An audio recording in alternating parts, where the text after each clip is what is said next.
जैसे वो दोस्तों, मैं राहुल खन्ना की इस वीडियो में आपका स्वागत है। दोस्तों, आप जानते हो मैं कुछ ना कुछ लेके आता हूँ और आज एक महत्वपूर्ण टॉपिक है। टॉपिक ये है, सबसे पहला सवाल है कि क्या ग्रंथ पुराने हैं, कितने प्राचीन हैं। इस बात को अगर हम कवर करना चाहेंगे तो हमें किसका तर्क लेना पड़ेगा। कहा जाता है कि वैदिक काल जैसे कि हम सीक्रेट ऑफ सिनोली इस एपिसोड को देखें, उनके डॉक्यूमेंट्री को देखें तो वहाँ के वैज्ञानिकों ने ऋग्वेद की तरफ इशारा किया, कहा कि ये वो सभ्यता हो सकती है, अलाना फलाना ढिमका, और उसके ऊपर मैंने एक वीडियो भी बनाया। दोस्तों, मेरा सवाल ये है कि वैदिक काल कौन सा था, क्योंकि उस वैदिक काल में हमें अनगिनत अनगढ़ंत कहानियाँ बताई गई है। कहा जाता है कि वो जो ऋग्वेद जो है, सबसे पहले ऋग्वेद आया ऐसा कहा जाता है, और वो ऋग्वेद जो है वो ब्रह्मा ने लिखा था ऐसा कहा जाता है। और इसी थ्योरी को भारत का बहुत बड़ा संप्रदाय मानता है। लेकिन क्या होता है कि इस थ्योरी के चलते हमें कुछ प्रॉब्लम नहीं है। राहुल खन्ना को कोई किसी धर्म के थ्योरी से प्रॉब्लम नहीं है।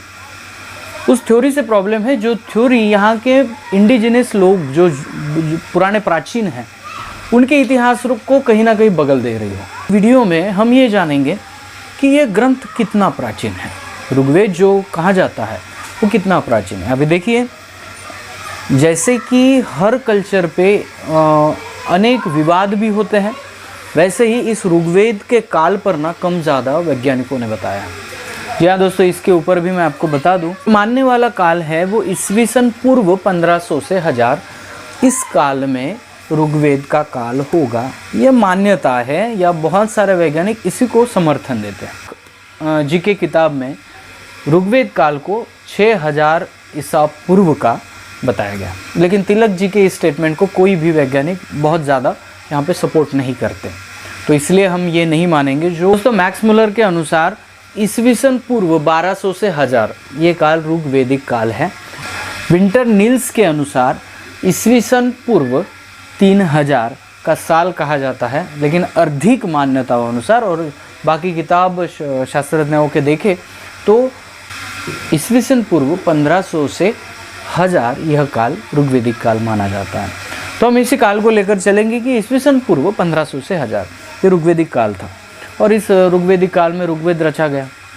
लेकिन मोस्टली प्रॉब्लम ये है कि इसका सवाल भी है कि ऋग्वेद में क्या यहाँ के इंडिजिनस पीपल नज़र आते हैं। क्या होता है, आप अगर उसको एविडेंस के तौर पर देख रहे हैं तो उस एविडेंस को समझने के लिए हमारे पास कुछ तर्क होना चाहिए। जैसे कि आप यहाँ के ट्राइब के ज़िंदगी में झांक के देखिए तो हर वर्णन को, हर युद्ध को, हर मोमेंट को उन्होंने अपने गानों में, पाटों में, कल्चर में पिरो के रखा है, तो वो हमें ईजिली मिल जाता है। लेकिन जो इतिहासकालीन किताब माना जाता है और उस किताब में भौगोलिक परिस्थिति का, वहाँ के रहने वाले रहवासियों का अगर ज्ञान ना हो तो क्या वो सही तरीके से एविडेंस हुआ। तो इसके लिए बहुत सारे शास्त्रज्ञ, जैसे सीक्रेट ऑफ सिनोली इस डॉक्यूमेंट्री में मैंने देखा कि ऋग्वेद का बहुत बड़ा ज्ञान दे रहे थे। तो चलिए हम इस बेस पर ऋग्वेद को एक अनुमान अंदाज़ा लगा सकते हैं शास्त्रज्ञों के ज़रिए, अपने घर का नहीं है। उन्होंने कहा कि ईस्वी सन पूर्व 1500 से 1000 तक का जो काल है वो ऋग्वेदिक काल है। तो ये जो 500 सालों का काल है, इस काल को थोड़ा सा हम देखेंगे कि क्या इस काल में यहाँ पे ट्राइबल आदमी था तो कैसा था, कहाँ था, किस कल्चर को लेकर चलता था, कहाँ से ये ट्राइबलों की नदी आई, कहाँ से बहती गई, कहाँ तक पहुँची, कहाँ से निकली। इन सभी सवालों को जवाब आज ढूंढने की कोशिश करेंगे। इसके लिए हमें चलना पड़ेगा, हम अगर प्राचीन इतिहास ढूंढ रहे हैं तो हमें एडवर्ड सुएज को भी लेना पड़ेगा। एडवर्ड सुएज ने कहा कि एक लैंड था जिसे गोंडवाना कहते हैं। गोंडवाना लैंड भी कैसे नाम पड़ा, उन्होंने जब यहाँ पे रिसर्च किया तब पाया कि यहाँ पे गोंडियन जनजाति बहुत बड़ी मात्रा में और प्रोटो द्रविडियन, अभी देखिए एडवर्ड सुएज इस लैंड को गोंडवाना नाम ना देते हुए इंडिया लैंड कह सकते थे, या और कोई नाम दे सकते थे, या वो क्रिश्चियन थे तो वो क्रिश्चियनरी लैंड करवा सकते थे। लेकिन एडवर्ड सुएज एक जेन्युइन शास्त्रज्ञ थे। उन्होंने देखा कि सबसे प्राचीन यहाँ पे जो समुदाय होगा उस समुदाय का वो लैंड होगा, इसलिए वहाँ पे गोंड लोगों का नाम दिया गया। बहुत सारे इतिहासकार जिनके मैं नाम आपको बता दूँ और आप उनके किताब पढ़े तो उसमें भी आपको नज़र आएगा कि नर्मदा नदी के खोरे में, मैं जिस स्थिति की बात कर रहा हूँ आप सुनते चलिए, नर्मदा नदी के खोरे में आसपास में गुफाओं में बहुत सारे कंकाल और अवशेष मिले, जिस अवशेषों को छान कर, देख कर, उनका रिसर्च कर वैज्ञानिक इस नतीजे पे पहुँचे कि वो जो लोग थे वो भद्दे चेहरे वाले और प्रोटो द्रविडियन लोग थे। इसके बाद सर जॉन मार्शल जैसे शास्त्रज्ञ आए, उन्होंने कहा कि नर्मदा नदी के खोरे में जहाँ पे अमरकंटक है, कहीं ना कहीं वहाँ पे इनका जो गोंडियन ट्राइब का उगम स्थल है, इसलिए ये प्रोटो द्रविडियन माने जाते हैं। प्रोटो, मैं द्रविडियन नहीं कह रहा हूँ, प्रोटो द्रविडियन माने जाते हैं। और आज भी गोंडियन ट्राइब के आप चेहरे देखें तो उसी से मिलते जुलते भी हैं। तो दोस्तों यहाँ तक तो हम चलते हैं कि सर जॉन मार्शल ने और अन्य इतिहासकारों ने, हमारे हासपेन मोतीराम कंगाली साहब, हमारे वेंकटेश आतराम जी और अन्य कई ऐसे जो लोग हैं जिन्होंने इसको प्रूव किया है कि गोंडियन आदमी प्रोटो द्रविडियन अति प्राचीन है। तो फिर इस रिसर्च की ओर चलेंगे कि अमरकंटक नर्मदा नदी के खोरे में जहाँ पे प्राचीन गुफाओं में कुछ अवशेष मिले, महाराष्ट्र में यवतमाल, चांदा यानी आज का चंद्रपुर, एमपी में, छत्तीसगढ़ में, तेलंगाना में, ऐसी जगहों पे प्राचीन अवशेष मिले। उस अवशेषों को लेखा जोखा किया गया और उस अवशेषों को पुरातत्व विभाग जो है इंडिया का, उस विभाग ने कहा कि ये ईस्वी सन पूर्व 3000 वर्ष के हैं। इस बात को आप नोट करिएगा, आपको लगता है तो आप गूगल पे इसको छान सकते हैं, देख सकते हैं। ईस्वी सन पूर्व 3000 वर्ष में इन लोगों की आबादी थी। क्लियर कट है कि यहाँ पे पहले से यहाँ के गोंडियन ट्राइब अवेलेबल थे। अभी गोंडियन में क्यों कह रहा हूँ, क्योंकि ये जो क्षेत्र है इसमें एमपी का भाग आ गया, उड़ीसा का थोड़ा सा आ गया, छत्तीसगढ़ आ गया, महाराष्ट्र आ गया, तेलंगाना आ गया, ये पूरा गोंडवाना प्रदेश है। जी हाँ दोस्तों, और ये प्रदेश ऐसा नहीं है कि पहले कोई राजा था उसको मार के गोंड लोगों ने कब्जा किया, ऐसा नहीं हुआ। गोंड लोगों ने अपनी विरासत, अपना क्षेत्र खुद चुना, वहाँ पे नार बसे, शहर बसे, अपना राज्य बनाया। उसके बाद गोंडों पे बाकी लोगों ने हमला कर उनके किले हड़प लिए थे कुछ मामलों में।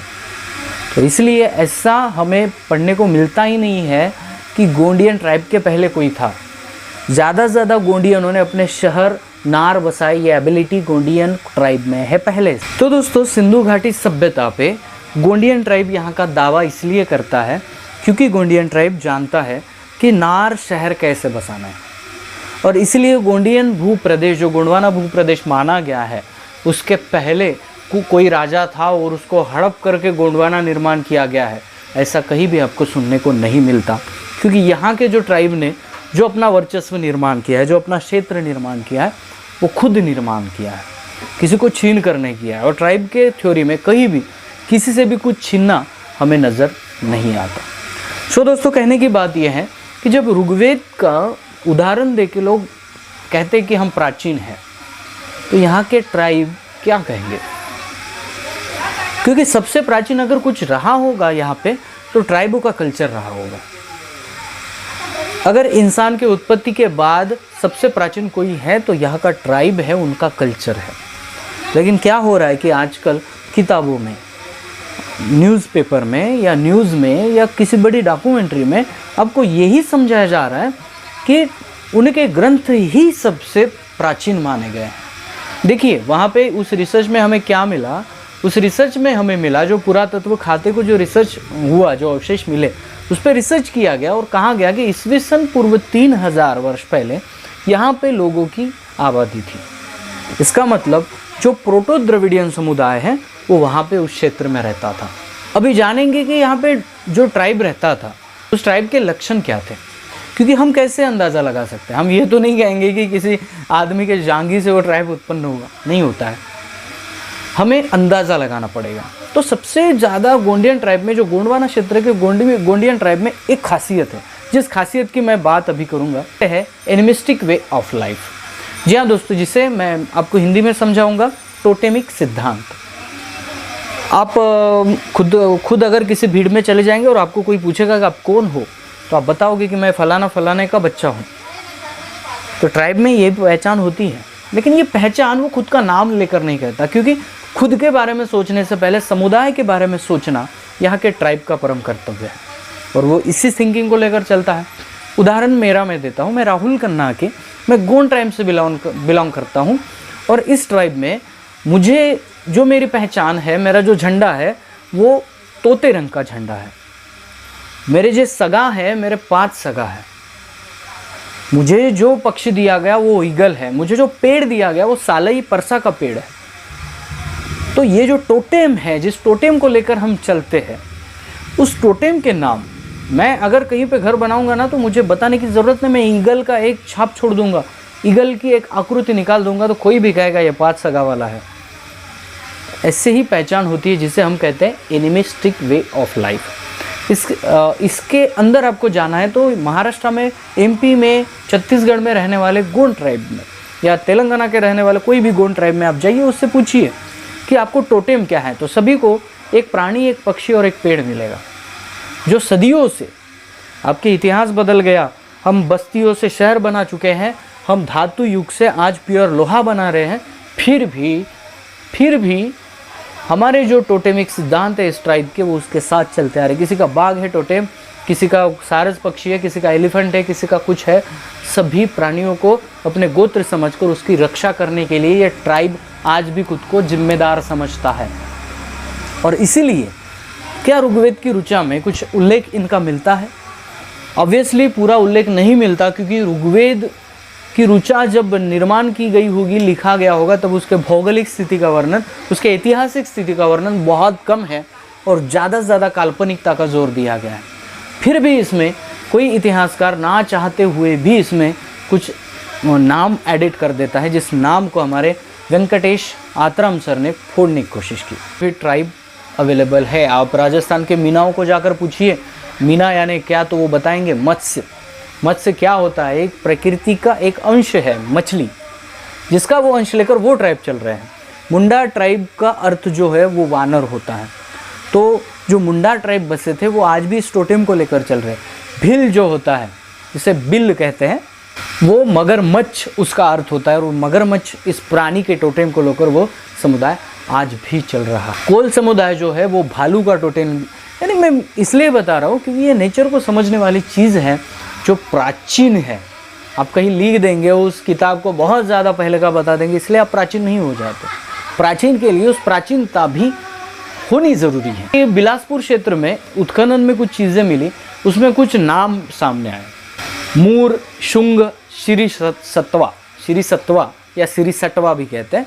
तो मूर, शुंग, श्री सटवा ऐसे नाम सामने आए जब उत्खनन में मूर यानी बदक का टोटेम होता है, शुंग यानी जंगली कुत्ते का टोटेम होता है, शुंग यानी जंगली कुत्ता, और श्री सटवा मिट्ठू कहेंगे, तो मिट्ठू या तोता ये श्री सटवा का टोटेम है। तो दोस्तों कहने का मतलब ये है कि कोई निषाद है, कोई दूसरा है, तो ऐसे नाम जो है उनके टोटेम के नाम खुद को दिए गए हैं। तो कोई किसी को जैसे कि नाग है तो उसको वृत्त कहते हैं, तो वृत्तवंशी हो गया, उसने अपने सरनेम के साथ वो टोटेम जुड़ा लिया और वो समुदाय आगे बढ़ता गया। तो इसलिए दोस्तों animistic way of life, totemic सिद्धांत सिर्फ यहाँ के ट्राइबलों में हमें नज़र आता है। तो इसलिए अगर हम किसी ग्रंथ को पुराना कह रहे हैं तो हम इतिहास के मुंह पर एक कड़ा तमाचा मार रहे हैं और गलत वे में यहाँ के युगों को हम डाल रहे हैं, क्योंकि ऋग्वेदिक काल से पहले भी यहाँ पे ट्राइब अवेलेबल था और वो ट्राइब अपने सिद्धांतों के ऊपर ही चलता था। इसलिए वो ग्रंथ सबसे पुराना नहीं है, सबसे पुराने यहाँ के ट्राइब और उनके कल्चर है। तो इसलिए मैं इंडियन गवर्नमेंट या बाकी सभी लोगों से एक विनती करता हूँ कि जब भी आप प्राचीन चीज़ों को कभी खोजना चाहेंगे तब प्लीज़ आप यहाँ पे रहने वाले उस क्षेत्र में आप हमेशा आके गोंड जनजाति पे रिसर्च कहने को नहीं बोल रहा हो।